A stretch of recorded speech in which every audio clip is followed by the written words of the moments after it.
Well, good afternoon, folks. Aaron Dorr here with the American Firearms Association, guys. We have a major jam-packed show for you today. Joined with Chris, Patrick, Alex from our office. A big update for gun owners today. So get signed into this video. Guys, we've been talking to you guys for weeks, months, a year now about one of the ways that we can hold the line against Joe Biden's tyranny. And AFA members helped us stop Biden's entire congressional gun control agenda last year in Washington, D.C. The guy can't get 50 votes right now on congressional gun control, let alone 60. That's thanks to you and all the work that we have done to put pressure on the Senate. But as always, it's not stopping this old tyrant from grabbing his pen and signing executive orders. And those are coming at us really fast. And that's why we worked so hard at the state level to pass the Second Amendment Preservation Act. And guys, if you've not seen the news today, it is breaking all over America right now. The Department of Justice is taking the law we passed in Missouri last year into federal court. The DOJ and Merrick Garland himself are in a panic about the impact of SAPA, and AFA is leading this charge across the country. I'm sorry.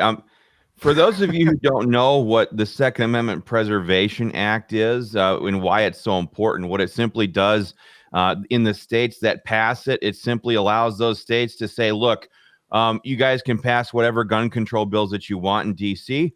However, you cannot commandeer state and local law enforcement organizations in our state in order to try to enforce those things. So it's a robust, wonderful piece of legislation based on the 10th Amendment that simply destroys Joe Biden's executive orders, their gun control laws, whatever, by making them unenforceable, essentially, in any given state. That's why we're so dang happy to highlight what's happening here in Missouri. So Aaron, Aaron, let me ask you a question real quick. If I'm an average gun owner sitting out there right now trying to figure out, okay, maybe if I'm just in Missouri, we passed this great law a couple years ago, American Firearms Association, Missouri Firearms Coalition, we're all over the ground on this thing. Why would Merrick Garland, this guy who was going to be appointed to the Supreme Court, he's now the AG, why would he be so intensely focused and personally involved in this case in the state of Missouri? What are the consequences if he doesn't get his way and we get ours? Yeah, that's a great question. And just to kind of back up here just for a moment, he's been trying and failing all along since we passed this bill into law last year. They tried to overturn SAPA in circuit court. They got laughed out of court. They tried to overturn it last week in the Missouri State Supreme Court. And the way it sounds, they're going to be laughed out of that court as well. There is a full-on panic happening right now in the DOJ because what this means is that their executive order-based gun control agenda, they're counting on state cops, troopers, deputies, city cops to enforce all of that. And when we passed SAPA in Missouri and we say Missouri cops may not enforce federal laws, their entire manpower scheme fell apart. And they now know if they don't stop SAPA in Missouri, not only is Missouri going to be able to ignore all of their federal tyranny, it's going to explode across the country. It's already happening. We already have exploding everywhere. We have identical language passing committee in Iowa. It's on the debate calendar actually today in Wyoming. It's being pushed by organizations in Georgia, Ohio, Minnesota, Indiana, Pennsylvania, across America. Everyone now sees, especially in red states, passing SAPA is the way to do two things. Number one, give a great big middle finger to Joe Biden. And hey, that's motivation enough for a lot of these guys. Yeah, heck, I'm down with that. It takes away all the manpower, and their federal gun control agenda will collapse. They will make no mistake. They could still come into our states with federal authorities and go house to house, rounding up guns. That will never happen. The optics on that are so bad. If they thought that mask mandates was bad for them in the midterms, the first time an ATF SWAT team hits a home in Missouri and that crap goes out on Fox News, they will destroy their party for a generation. Yeah. Well, we get this question all the time, guys, and I want to hit it right out of the gate. A lot of people say, where does my money go if I join up with the American Firearms Association, guys? Join AFA.org. This battle that the American Firearms Association is in court in the state of Missouri. Aaron was at the Supreme Court in Missouri just the other day. This is where your resources go, period. Okay, we are fighting in the courts. We're fighting in the state capitals. We're fighting in the United States Capitol. Join the American Firearms Association today. Join our efforts to kick Merrick Garland's butt, not only in the courts, but all over this country. Kick Joe Biden's butt. Join up today with the American Firearms Association. Join AFA.org. Join up now before the end of the show, guys. We will read your name and your city here on the show. What's amazing, I think, for a lot of us now is the fact that, last week in Missouri, we had some, pimply-faced kid from the DOJ out there trying to shut down and invalidate SAPA law. Today, we have these quotes from Merrick Garland himself. And it's very obvious now in the New York Times article, Politico, all across the country that Missouri is the only state that the DOJ cares about, because what we did in Missouri is, at least right now, one of a kind. Because in Missouri, any violation of SAPA is enforced by we the people with civil penalties and civil fines. And that terrifies these people because they're counting. Merrick Garland knows if these idiots across the states, if they want to pass SAPA and it requires the governor or the attorney general or the county prosecutor to enforce it, that will never happen. Those political calculations are too high. But when we the people can drag the St. Louis Police Department into court, or Kansas City Police Department into court, or Springfield or Columbia or your town into civil court for damages, that's the sweet spot. They hate it. Merrick Garland's quote on Politico is, "This act impedes criminal enforcement operations in Missouri. The United States will work tirelessly to ensure that our state and local enforcement partners are not penalized for doing their jobs to keep our communities safe." Because in their mind, all law enforcement is federalized. In their mind, they have the right to tell your local cops what laws we're going to have to enforce. That's how they think. They're tyrants. They're madmen tyrants running roughshod. And when we take back our manpower, they have nothing else. They've lost. Something else very nefarious at work here. And I know I kind of sound like a broken record sometimes, but just a little recap lesson on the way America was set up. Police powers, enforcement powers, in our system of a constitutional republic were delegated to the states.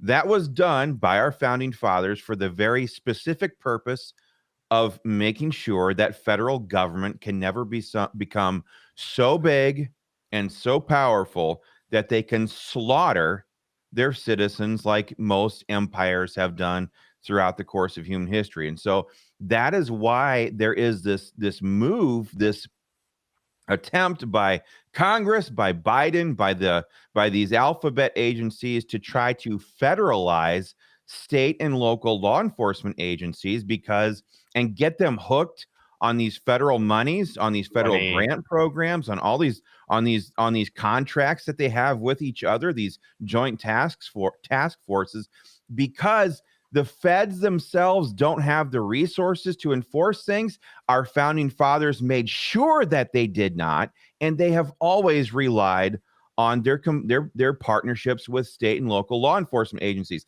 This is a deliberate attempt by the Biden DOJ, by Merrick Garland, to try to maintain their ability to federalize state law enforcement. And folks, that is the real power here behind Missouri's SAPA bill only. There's not any other state in America that has it passed into law right now that does exactly this. And that's why we, the American Firearms Association, after we passed it, we're working damn hard to make sure that we defend it successfully in court. So everyone's asking, why? Oh, do you mind? Come on. So everyone's asking, why join AFA? Patrick talked about this a second ago. What do you do with our money?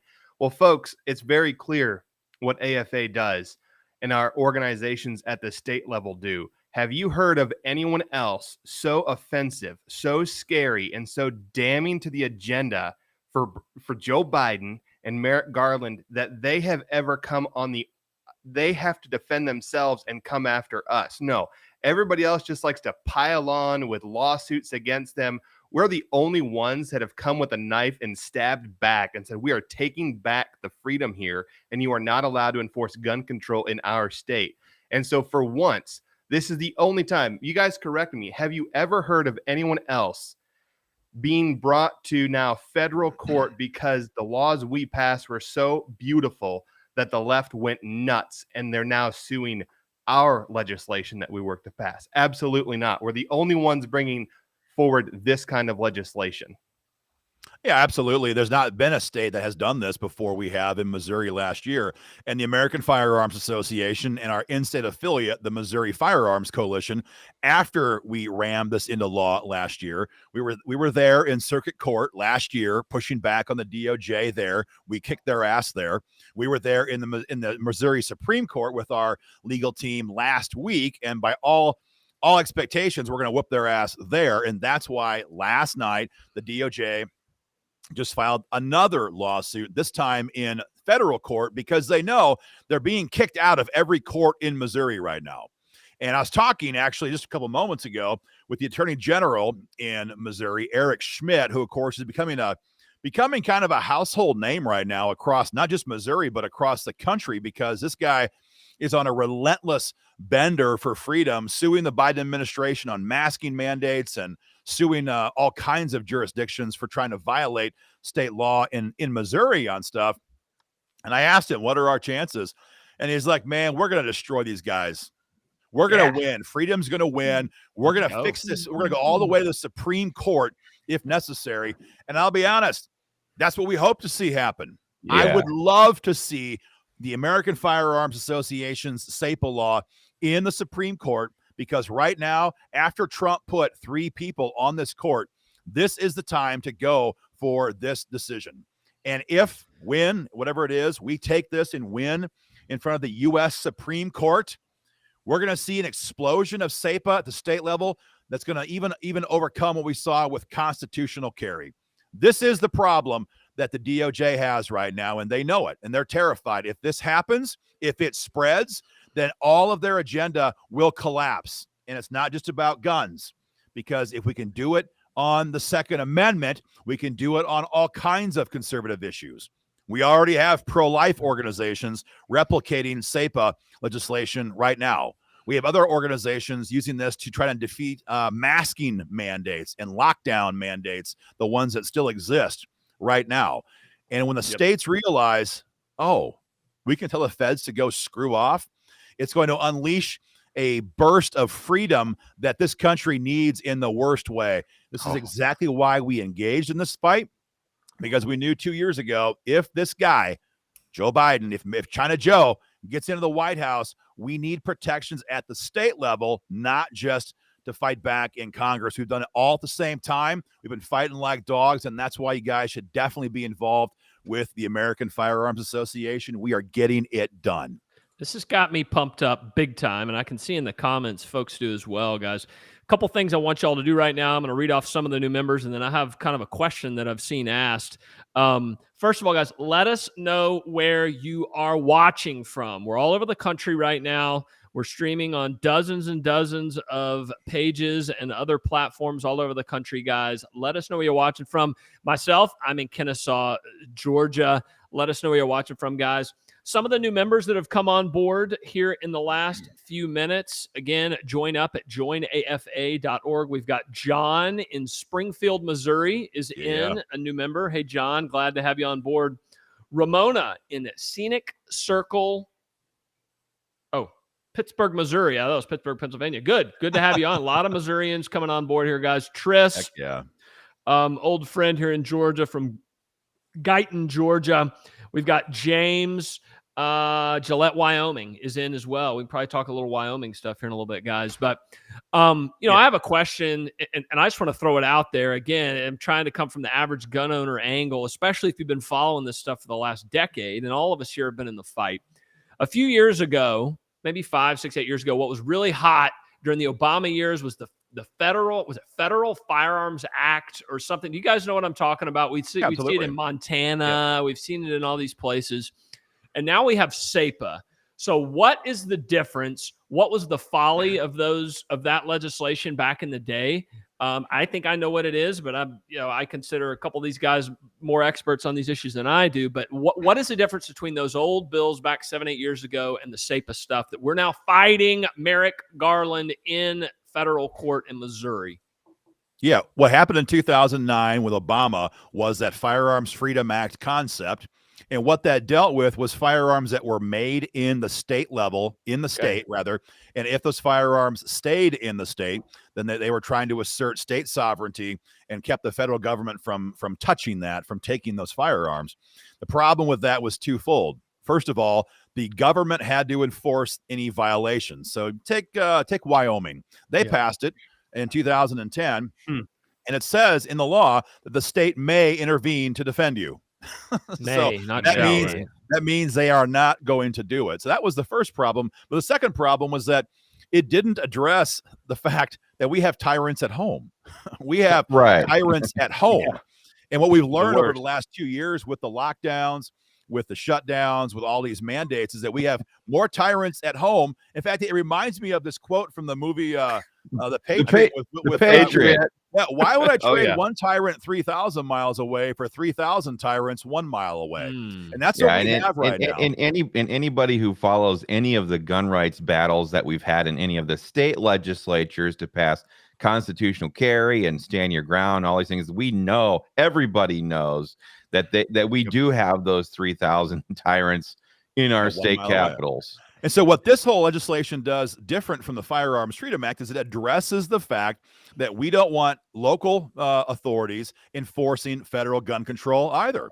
And the last big problem with that, number 3, was the fact that it was always enforced by the government. And so what we've done with SAPA for the first time in American history now is left the enforcement, left the teeth up to we the people. So I'm watching Dennis Pulse right now, lifetime IGO member from Davenport.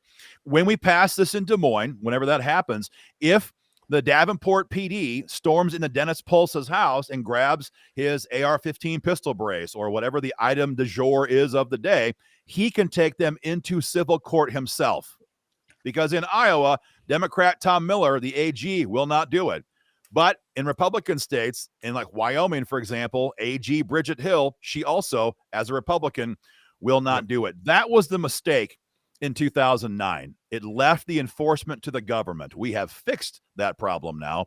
And with that civil penalties in our hands, we the people, that's what terrifies Merrick Garland and Joe Biden all the way to their core. So the phrase that you use there is teeth, right? And we've heard this in the gun rights community over the last decade, 15, 20 years, maybe especially over the last decade.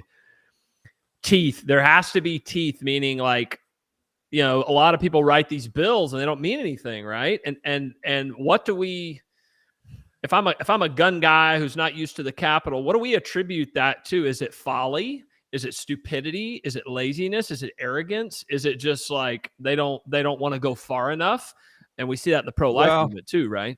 What's the deal? Why in 2009 was there no teeth in any of this stuff? Why wasn't anybody thinking? I think that's an awesome question, and you know, sometimes it's folly, sometimes it's ignorance, sometimes it's the completely wrong mindset about the world that we are living in. For example, in Pennsylvania, we have a bill called House Bill 357. It's named that intentionally by the bill sponsor. His name is Darrell Metcalf. And Darrell Metcalf is a great guy. He's introduced a lot of pro-gun bills.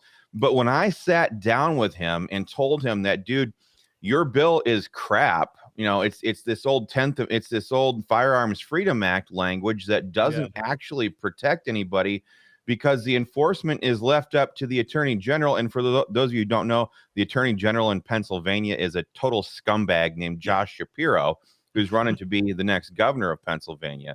I said, your enforcement is just ridiculous. It's got no teeth in it. And he sat there and literally tried to tell me that this is the way this is supposed to work. The Attorney General is supposed to. We can't put any pressure on the Attorney General. If our bills don't try to force him to do his job, I'm like, hey, Maroon, you know, that's like a 1995 way of thinking of things. It doesn't have any relevance in today's day and age. It's like trying to get Josh Shapiro to enforce some of the immigration laws in this country. They just don't do it because they're leftists. Law and order doesn't mean anything to them. So I think, Patrick, to your question, I think there's a mindset difference in some of these people where they don't understand that we are in a full-blown culture war here, and the left is playing to win. And by win, I mean they want to totally destroy our country and tear it apart all the way down to the bricks. And we can't let that happen. That's why it's so important, the work that we're doing here, everybody, for the American Firearms Association, with defending this Missouri bill, with trying to push bills like House Bill 62 in Ohio and Senate Bill 624 in Pennsylvania, and so many other these wonderful bills that are just as robust as Missouri's, because the other stuff won't do the job. It will provide political cover for trash balls, but it won't do the job that we need it to do. So that's like the first answer, and it makes 100% sense, and it's 100% correct that there's a lot of folks that aren't aware of the enemy that we're trying to deal with these days and the realities of what enforcement looks like. There's another answer to that question, though, when it comes to how did this happen? Because a lot of times what happens is, and we've dealt with this actually all week here in the office of the American Firearms Association, we have Republicans in various states across the country right now who are contacting us, seeing the news out of Missouri, seeing what's going on, and they're saying, hey, we have what we think is SAPA legislation. Can you review it? And in the last couple of days alone, we've seen what's happened. Patrick Stewart, I'm going to get back to your question in a little bit about county resolutions in Iowa versus SAPA law. Someone remind me of that, Chris, or somebody will answer your question a little bit, Patrick.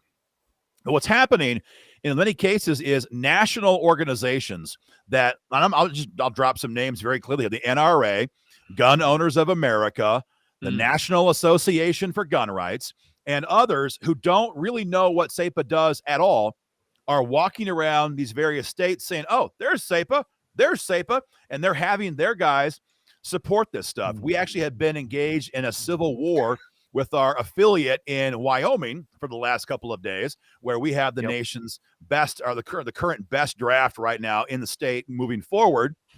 At the same time, we have Gun Owners of America pushing a compromise bill. It's so bad it was addressed today in the 10th Amendment Center, did a big write-up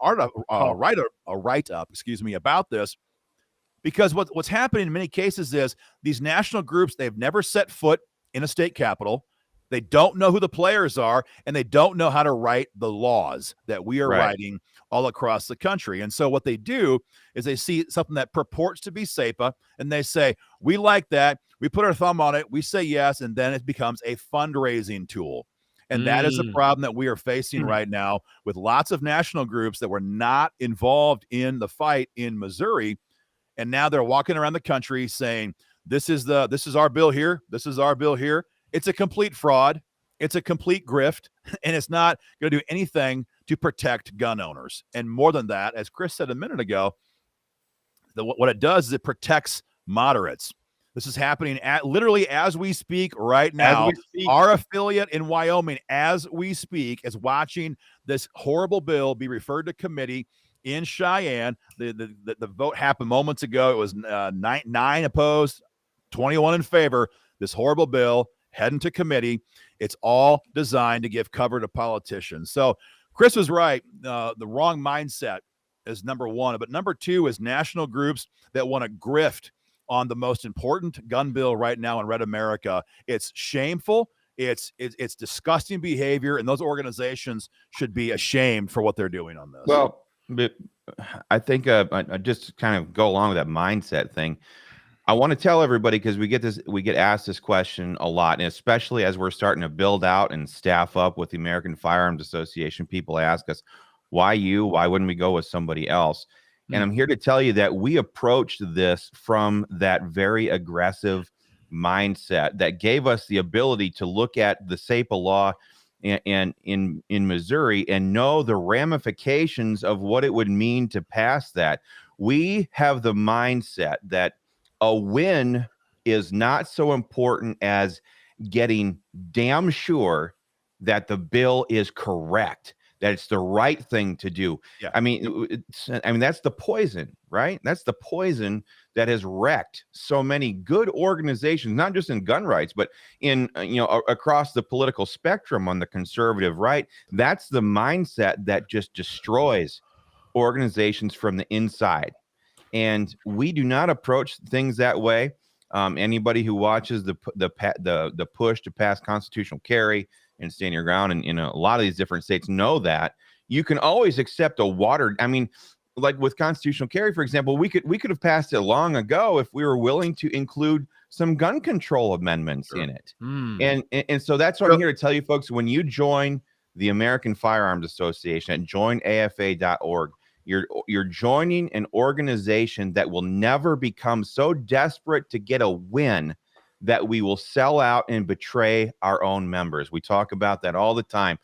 So many people, they get involved in the fight for gun rights. And when they start off, they really mean good things. They go to state capitals, they go to Congress or whatever. And over time, instead of representing their membership to the politicians, well, they get corrupted. Their souls get corrupted. They lose their way along the way. And instead, over time, they represent the politicians back to their members. That's what's happening right now with Gun Owners of America. They're so desperate for this win on SAPA law in Wyoming and in South Dakota that they've given up the moral high ground. They've adopted a corrupted version that won't actually protect their memberships. And now they're out there stumping for it because they want that win. Hell no, not ever. We will never be that way. The people that replace us 10 years from now, 20 years from now, 30 years from now will absolutely be of the exact same mindset as we are right now. That will never, ever change. That's why we're asking you guys to go to joinafa.org and sign up and become a member today. So Mark Baker, I'm going to mention Mark Baker's comment. I'm just going to cut you off right now because he just commented. Mark Baker, IGO member, AFA member from Ashton, Iowa, 10 minutes from where I grew up. His comment is 100% correct. If the politicians aren't fighting hard against the law you're trying to push, that means it's not strong enough. And it's such a simple realization. But for so many organizations, so many lobbyists, so many other people, they just sit there and say, oh my gosh, we have to pass a bill. What people like Mark and all the rest of the patriots that comprise the folks that back up AFA and all of our state groups understand is this is a fight to the finish. This is a fight all the way to the end. And if we don't have people who are trying to shut us down and overturn our laws, then we're wasting our time. And when we began the American Firearms Association a couple of years ago, we knew that we were never, if we went down that road, we're just wasting our time. We're just wasting our time. And we're hookers too. Like we're hookers. We're total political hookers at that point. If you're not getting, I'm going to see if I can put this up here on the screen. If you're not getting headlines like this, I don't know if people can see that right there, but that's Politico this morning. That is Politico this morning. This is the article. Politico's attacking it. The whole left. I mean, you can do Google searches on this right now, everybody. This is where Merrick Garland and China Joe Biden's DOJ is focusing their attention right now because it poses the greatest threat to every left-wing piece of trash agenda that they are trying to get passed. That's what this article is all about. And that's why we are so laser focused on getting this stuff right. You have to get it right. Otherwise, it doesn't do the job. And if it doesn't do the job, you're not going to get sued by the Biden's DOJ. Exactly. I mean, it's just that simple. So go ahead, Alex. I was going to go back to the Patrick's comment, not you, Patrick, but the Patrick in the comments asking about what's the difference between county resolutions and SAPA legislation. And it's the same difference between fake SAPA and real SAPA. Sadly, both sometimes are good intended with the county resolutions, but there has to be a civil enforcement mechanism. So a resolution is just simply the county's supervisors or whatever you want to call them in your state saying, hey, we believe in the Second Amendment in our county and we don't want to see bad gun laws here. But the moment that an executive order or federal legislation comes down that is unconstitutional, outlawing firearms of certain sizes and types, outlawing high magazines that they call high caps. The moment that those come down and the sheriff's department in one of your blue cities or police chief in one of your blue cities comes out and starts to enforce it, you can hold up that little piece of paper and says, hey, the county attorney said that, the county supervisor said, we're not in favor of gun control in our county. That means absolutely nothing. That means nothing. There's no way to enforce it. And so bad SAPA has the same thing. I see it in Alabama right now with SB 1. There is no enforcement mechanism if you're relying on the same liberal tyrants, the attorney general's office in most states, to enforce it. It won't happen.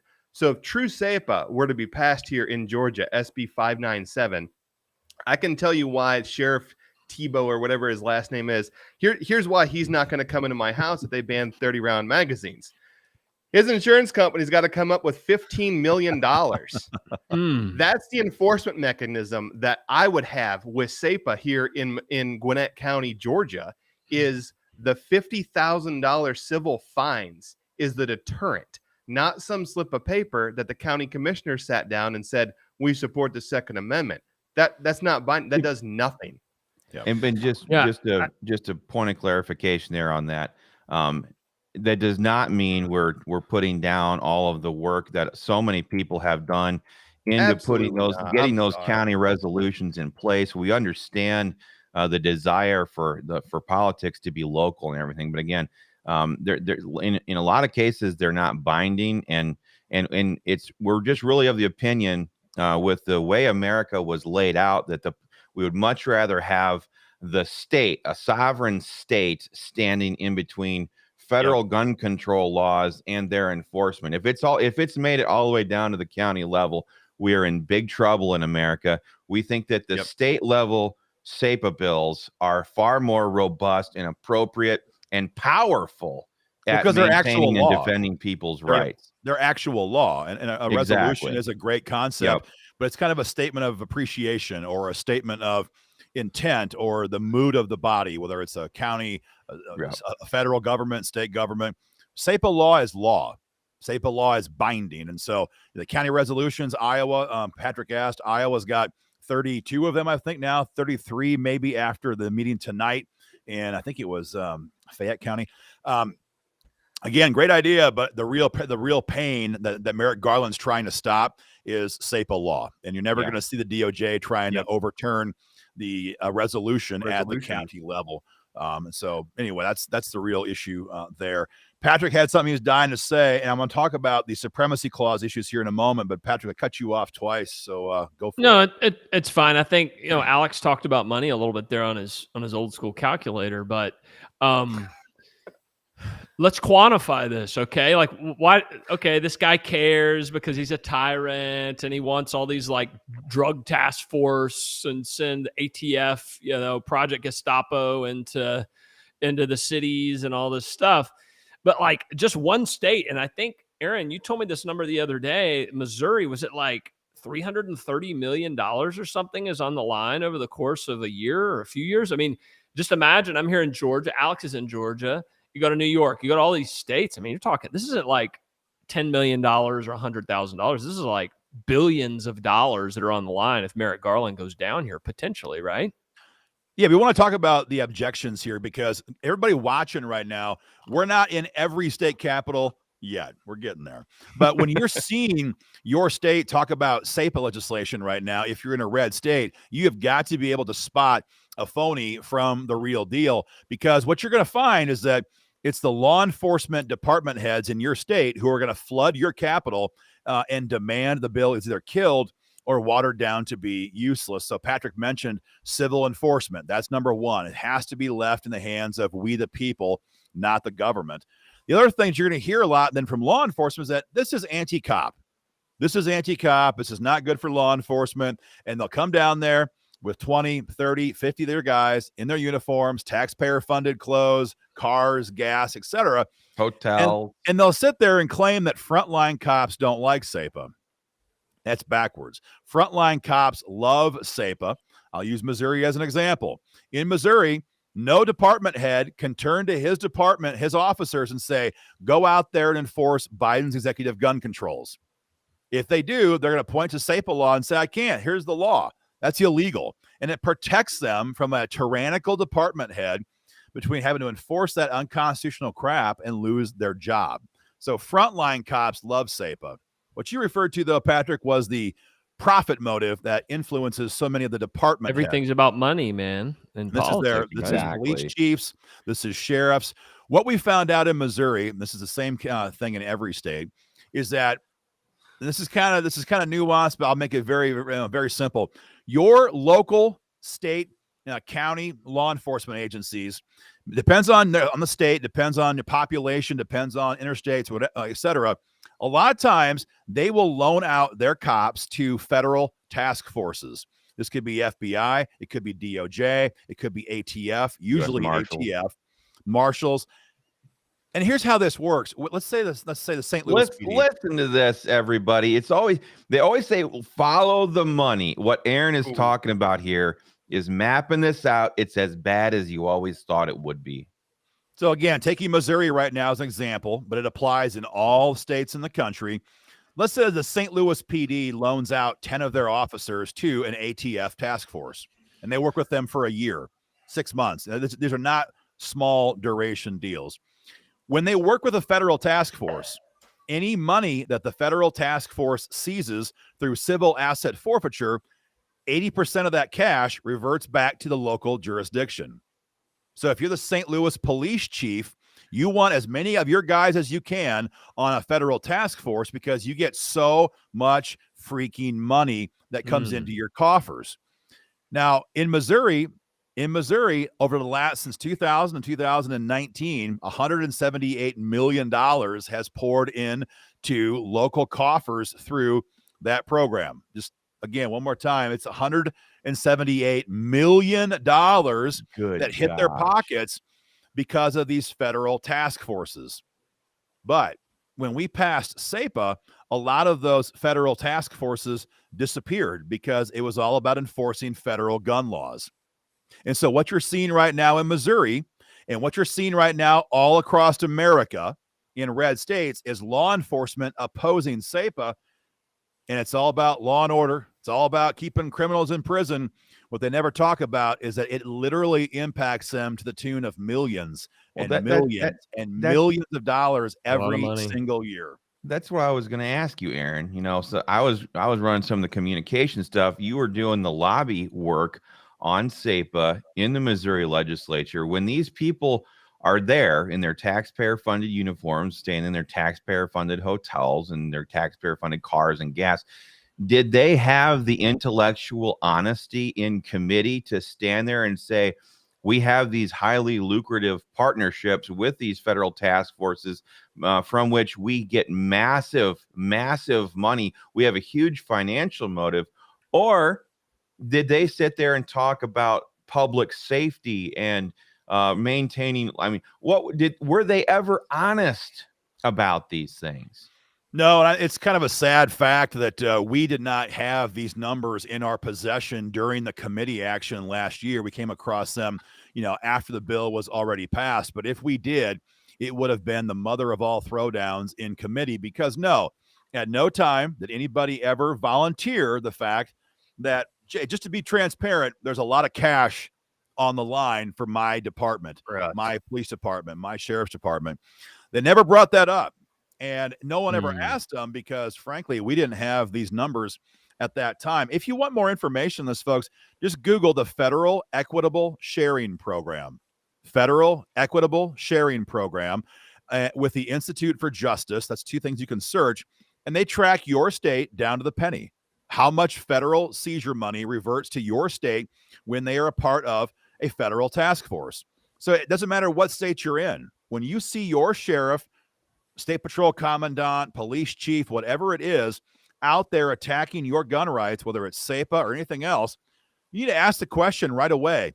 Is this in part because you're receiving money from federal task force work? In fact, Sheriff, how much have you received as a department over the last decade?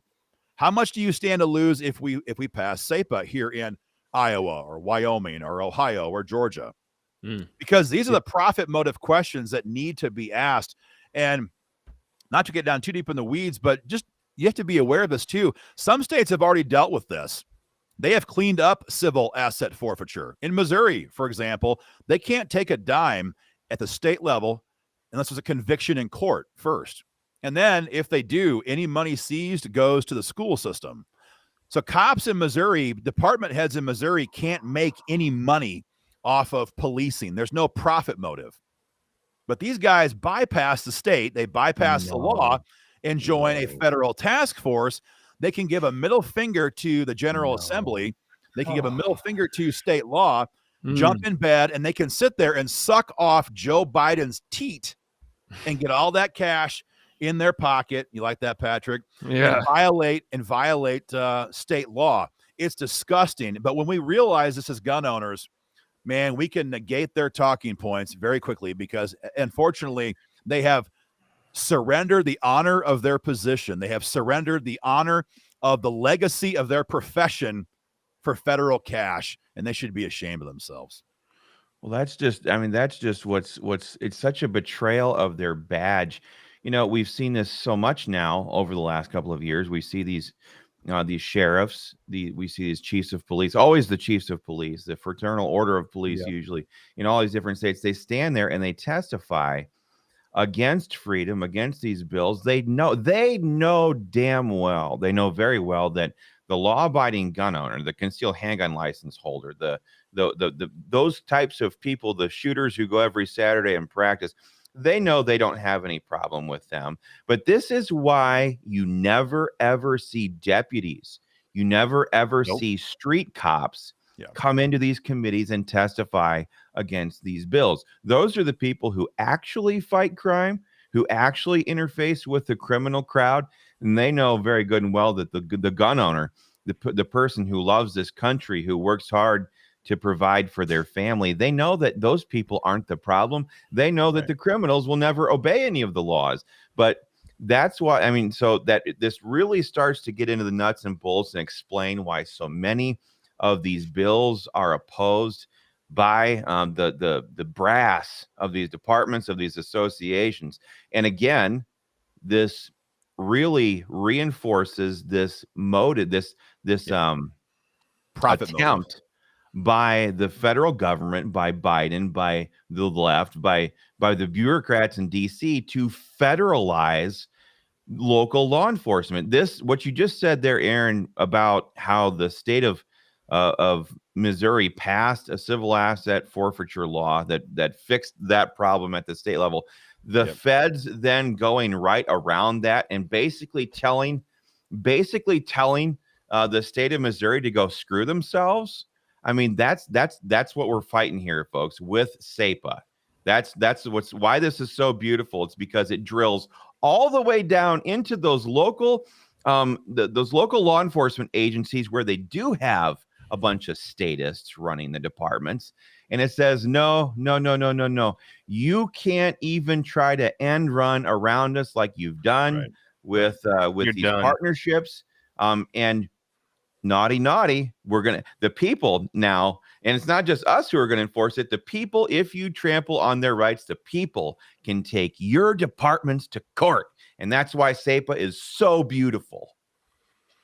So that's what you got to watch out for, folks. When you see local law enforcement opposing your gun rights, whether it's SAPA, constitutional carry, stand your ground law, anything else, you just have to ask them point blank, how much cash do you have come into your coffers through these programs? And once you ask that question, you have destroyed their moral authority, and you can move on to the next issue. And that's what we're doing here with SAPA in Missouri and across the country. It's going to continue to highlight, and that's the problem these guys have. I think generationally speaking, the law enforcement community, their lobbyists in state capitals and in Washington, D.C., they could presume upon the presumed support, the default support from gun owners. Because for generations, we're law-abiding citizens. We support law enforcement. And they sat there and took advantage of that trust. And they've used that to squelch our freedoms. And so we're done saying that we give carte blanche to anybody in any state capital. We back the blue as long as they back the Constitution, period. We don't back a politician blindly, and we're not going to back this profession blindly either. And so that's what you want to keep your eyes out for, is that type of stuff. And all the rest of their arguments, supremacy clause, we can deal with that. Issues about not surviving in court, we can deal with that. There's lots of easy answers there, but take away their moral authority. And the problem these guys have is that older generation gave them that default trust, but people my age, and I'm the old guy here, people my age, anybody on down below, after the tyranny we have lived through from local tyrants over the last 2 years, that default respect is gone. And if local law enforcement department heads want to regain that, they're going to have to earn that trust. Meantime, that's just gone. And in that note, Aaron, you know, a lot of people always say, "Oh, yeah, well, these sheriffs would never order your guns confiscated or something like that, or these police chiefs in these big cities would never order that." Well, how much? And we say bullshit. You know, number one, absolutely. The beat cops themselves might not, but the brass absolutely would give that order. But how many of those people stood up to the tyranny that we've seen over the last 2 years here in America?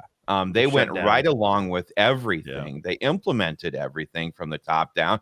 And so we can't trust the leadership levels of these people at all. In fact, right now, this morning, as we speak, right in the Ohio General Assembly, Michael Weinman, the lobbyist for the Ohio Fraternal Order of Police, is testifying against constitutional carry. He's betraying all of the members of that organization down at the bottom, but they are there using their badge, dishonoring their badge, and trying to clamp down on the rights of the people. We have to craft these laws in such a way that we remove this discretion that they have and force them into a position where if they violate our Constitution, they pay for it dearly through financial. Alex, you saw that over in Alabama the other day, huh? Sheriff's Association. Oh my goodness, I did.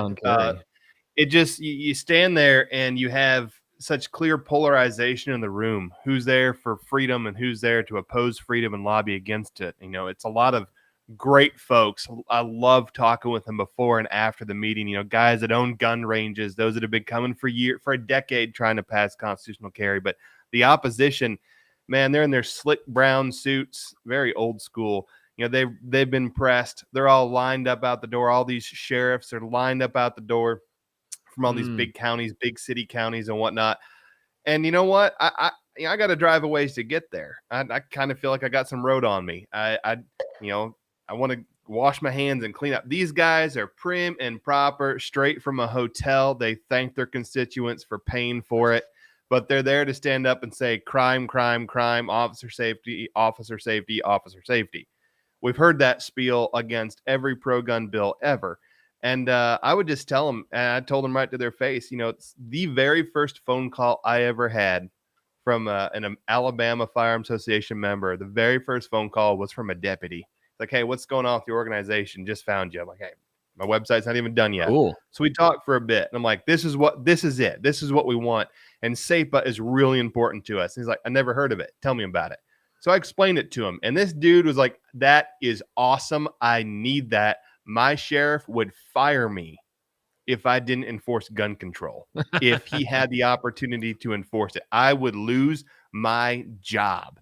He's like, I would love it. And I'm like, well, what about public testimony? Absolutely not. I would lose my job if I came out in support. Terrible. Representative Shane Stringer from Alabama introduced a constitutional carry. His sheriff called him in and said, drop your bills. Like, I can't. I need it. Like, we need it. Everyone has it. He's like, great. You lost your job. So the beat cops, the deputies, man, they call us all the time and they love it. And we love having them in our memberships, because they just make up some of the best citizens. But they're all like, one of them asked me, not the same one. Another one asked me, like, is my name going to be listed anywhere on your website? I'm like, no. It's like, good. It can't be, because I would lose my job if my boss found out that I was with you guys. And so, not that they're running around scared. They're cops, for crying out loud. They're stalwarts. Most of them are stalwarts. But, you know, the political pressure from the heads is there. But the guys on the ground, they love it, and we love it. But just to see them all in Montgomery, just lined up, and you know, they only get to speak they only allow 3 speakers for and against a bill. But they're 30, 40 strong, and they just sit there and they scowl. They scowl at representatives. They scowl at the opposition. They try and intimidate you from standing up there and getting up to the podium. And guys, here at AFA and all of our state organizations, we ain't afraid. We love it. We absolutely love telling them and calling them out in the mat for it. And especially when we find out how many hundreds of millions of dollars they're taking in through equitable sharing. It's what a sick word. So anyway, yes, that's my. Well, I mean, look, we can see what we're up against here, guys. Absolutely. We know that. Our loyal members know that. If you're not yet a member of the American Firearms Association, we're in Alabama, we're in Georgia, we're in Ohio, Minnesota, all over the country. And the topic of the show today, of course, was this case in Missouri over the Second Amendment Preservation Act, where your American Firearms Association is in federal court against Merrick Garland. This is the guy that Barack Obama appointed or nominated for the Supreme Court and was rejected, believe it or not, by Mitch McConnell. And now this case is so important. It's AFA versus Merrick Garland. Join up with the American Firearms Association today. It's fast, it's simple, it's safe, it's secure. $35 a year or whatever the heck you want to pay above that, guys. We will definitely not turn it away, but we are using your resources to go after the gun grabbers, stand toe-to-toe with these people, and we're going to win. And with your help, we're going to win. So let me read off a few of the new members. I know I promised this earlier, guys. The website, again, is joinafa.org. We've got Joe in Altoona, Iowa, is in. Patrick, who was pretty active on the show today from Eldridge, Iowa, is in. There we go. Jeff, Iowa. Yes, exactly. Jeff from Beaver, Ohio, is in.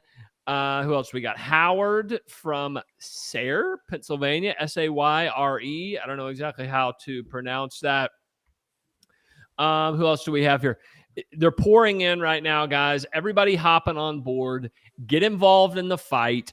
Look, you ask that question all the time. Which group do I join? Well, here we are talking to you exactly what we're doing, telling you what's going on. You're going to see Aaron and others in federal court probably here at some point. Get on board and join up with the American Firearms Association today. And yes, as a token of our appreciation, you also get your official membership T-shirt and decal from the American Firearms Association. So, Aaron, why don't you recap real quick and let's head out. Everybody have a great day. Let's go kick ass and save our Second Amendment rights. Yeah, I think, guys, this is very simple. We're going to win this fight. I was talking to Eric Schmidt, the Attorney General in Missouri, just a little bit ago, and he was like, man, the law is on our side. Freedom is on our side. The Constitution is on our side. The Missouri Firearms Coalition and AFA's legal team and briefs are on our side. We're going to win this fight. If it goes to the Supreme Court all the way up, we're not going to stop. This is the fight of our time. We've been engaged in the fight for constitutional carry. The AFA guys here have for the last 15 years. But by God, SAPA legislation and putting that line in the sand and stopping Merrick Garland and Joe Biden. This is the next iteration of our fight for freedom. So AFA is committed. We're going all the way. If you guys can stand with us, get involved today, joinafa.org. This fight's going to get hot. Much more information to come, guys. That's what we have time for right now. Share our video, and we'll keep you informed.